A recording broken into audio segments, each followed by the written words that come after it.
Hello everybody, and welcome back to another Fishtails Fantastic Tutorials, the Advanced Edition. This one, I'll be choosing Kriya, but the same kind of stuff will go for Ally. This video's going to be more about like the hidden mechanics in this game, because this game has got so many of them. So many hidden mechanics. So I'll go ahead and just select Ready for Battle. I'm gonna assume you're level 5 or 6. Champions, doesn't really matter which one you pick, because it's all gonna be based on your favorite. I think all you'll have will be Fainuk, maybe Adel, and Kaya, but you'll definitely have Fainuk or 2P if you purchased them. I wouldn't suggest doing that until you're a little higher level. Otherwise, you won't be able to afford some troopers if you are playing the free-to-play. So we'll go into our miracles. You should have up to meditate, I believe. I believe that's at level 5 or 6. There is no reason why you shouldn't be purchasing all of the miracles. They cost 10. That's nice and cheap. I'm going to go ahead and select my favorite miracles to use for games, for my leveling, which is going to be Greenfield, Stimulant, Flaming Path, Sewage. If I'm playing Ally, I'll use Vacuum. We'll grab Meditate because it's the best miracle in the game. Again, if I'm Ally, I will take Vacuum. If I'm playing Kriya, I still sometimes take Vacuum, or it'll be a fight between Meteor Strike. We'll just grab Meteor Strike because it's freaking... No, I lied. I'm sorry, I'm a liar. We'll take Vacuum, just because it combos so nicely. On to the troopers.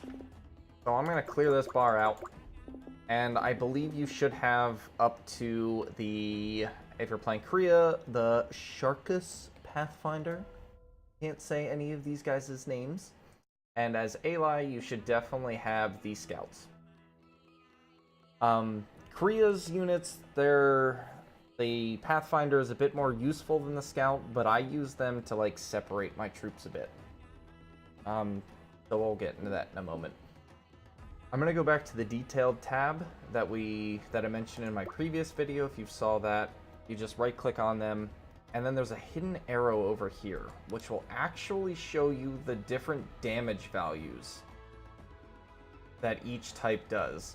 So if you're new and you're like, well, I really like these rock thrower guys, they're kind of cool, they do 149 siege damage.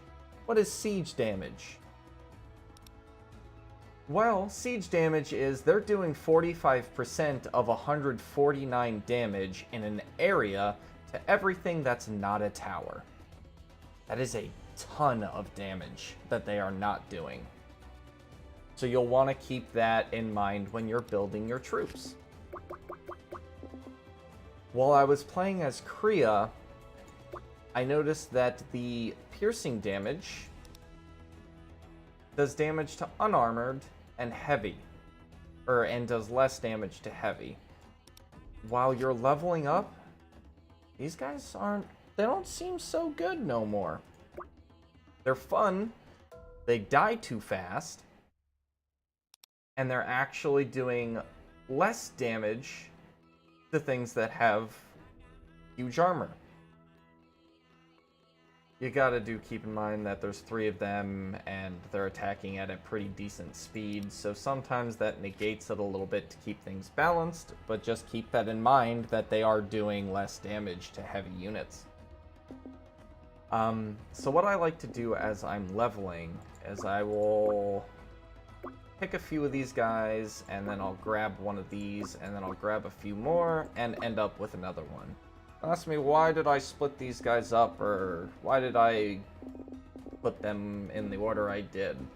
That is because there is this marching order button. This shows you the upper and lower gates when your units will come out. If you'll notice that these guys are coming out at the same time, and then almost immediately they get followed by a flag trooper. and then a few more of these guys. They're really spread out, which is nice. You want to try to keep things spread out, because that avoids you from getting everything hit by the same flaming path, or everything hit by the same burning meteor, or everything being slowed down by a freeze. So the more spread out they are, a lot of the times the better off you'll be. But that also means that you won't always have your army fighting, which could put you at a downside. So you gotta keep in mind that this exists, that this marching order exists. For example, what I like to do, with a lot of units, you'll see that they'll travel up and down hills as well. If you've got something like this, these two will spawn at the same time, and then they'll kind of like travel down the hill. If you place them incorrectly, they might just run right into your opponent's tower and just not benefit you at all. That'll be useless during the night. You don't want that. You want to try to avoid that as much as possible. Sometimes it's unavoidable, and depending on how you play, that's okay. So I will go ahead and set this up the way I had it earlier. Yeah, this will keep things. This I don't like though. This is too far. So I think what I would want to do in this case is change it to a javelin. And I don't think that actually changed. Well, yeah, that reduced it by a lot. Cut it almost down. And I will jump directly into a practice match to go into, like, a little bit more of the hidden mechanics within this game.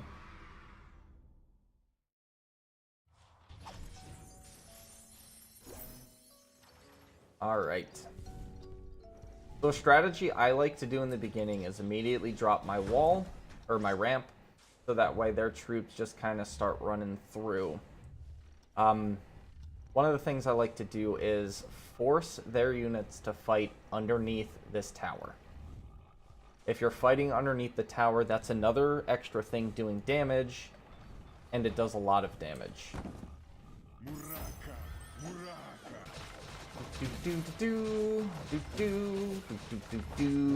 Okay, so we did that. So you see how he's lifting his arms up and he's attacking really quickly? If you time it just right, you can actually stun him to the point where he can't attack. It stops his attack, he lifts up, he goes through, and you can kind of stun the tower. Doing that will keep the tower from attacking you. You can do that with all 3 towers. So if you play correctly and fast enough, you can actually make it so the tower can never hit you. And it gets even easier if you drop like sewage on top of them. Beautiful. Absolutely beautiful. Same thing with the heroes themselves. If you can use a stun, it'll cut off their attack. So let's say you're playing against 2P and you see him pulling back his bow. If you have a lightning bolt, you can just zap him. Stops him. He stops attacking. You could also use your look at me skill, the V key that I mentioned in my previous video. That'll stop him mid-attack. It'll also stop them if they are picked up. Let me wait for Rocket to spawn. If you have your champion picked up, and they press their V key, it'll drop them dead center. That's something that you'll want to pay attention to. Let's say you're about to kill Orto, and he's about to get away. So he lifts up, you mash that V key as quickly as you can, he'll drop right back down, and you get an easy kill. It's beautiful.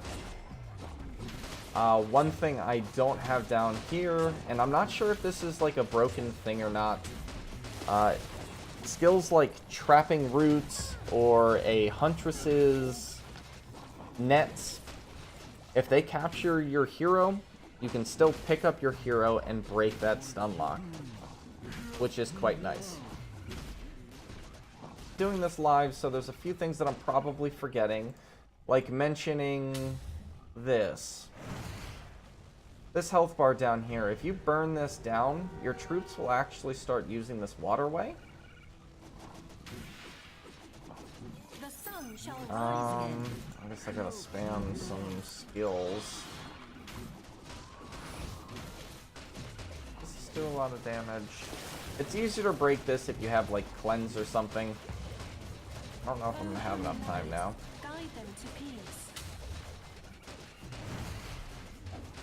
There we go. The light is shining upon us. So if I just wait, I don't have any units spawning, and neither did they. Get up my dudes, because why not? Let's make this as unfair as possible for them. Alright, over here on the left, we've got the timer for when our units spawn. I'm gonna place this. These guys are already walking down here, and that usually happens when this first tower is already killed. So now my units are gonna go down here. They walk a little bit slower through the water, because they have to wade through all that other fun stuff. And there are some skills that will combo with the water.